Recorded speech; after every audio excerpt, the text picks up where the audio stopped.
একটা আড্ডা আমরা মিলিত হয়েছি আমাদের নেতা মরহুম জয়নাল আবেদিন ভাই তার মৃত্যুর পরে আমাদের কমিটির নেতৃত্বটা আসলে আমরা হতবদল, কারণ প্রত্যেকের কন্ট্যাক্ট নাম্বারটা মূলত ছিল জয়নাল ভাইয়ের কাছে।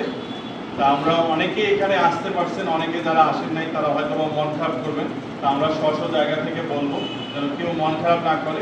আস্তে আস্তে আমাদের অফিসের পরিবেশটাও আরো সুন্দর হবে ইনশাআল্লাহ। আর আমরা একটা সুন্দর পরিবেশের মধ্য দিয়ে, একটা নির্বাচনের মধ্য দিয়ে, একটা গঠনতান্ত্রিক প্রক্রিয়ার ভিতর দিয়ে আগামী দিনে নেতৃত্ব যেন বের করতে পারি, এটি হচ্ছে বড় বিষয়। সবাই মিলে আমরা আজকের এই আয়োজনটা, এটা কেউ আমাদের কোনো ব্যক্তিগত বা একার না। আর আমরা দীর্ঘদিন ধরে যেহেতু জেলা মহানগর একসঙ্গে কাজ করেছি, তা আমার মনে হয় আগামী নির্বাচন না হওয়া পর্যন্ত জেলা মহানগর একসঙ্গেই আমরা উঠা বসা কাজ করব।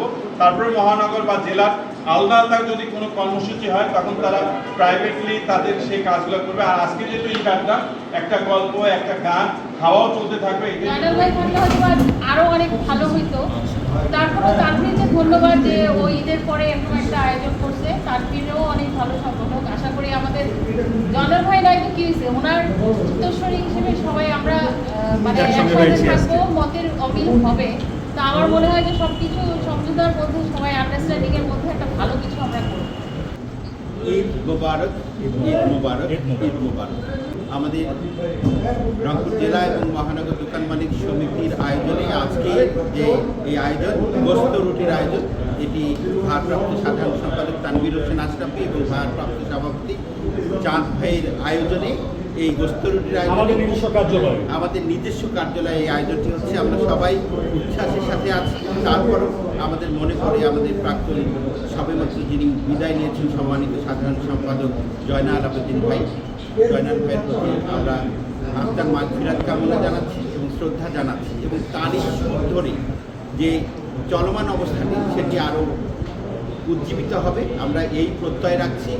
ঈদের মিলন মেলা আমাদের তানভীর সাহেব দিয়েছে, খুব খুশি আমরা। এইভাবে যদি প্রতি বছর একটা করে মিলন মেলা হয়, আর এই মিলন মেলাটা যদি শুধু মিলন মেলায় না থাকে, এটা যদি মনের মেলায় চলে আসে।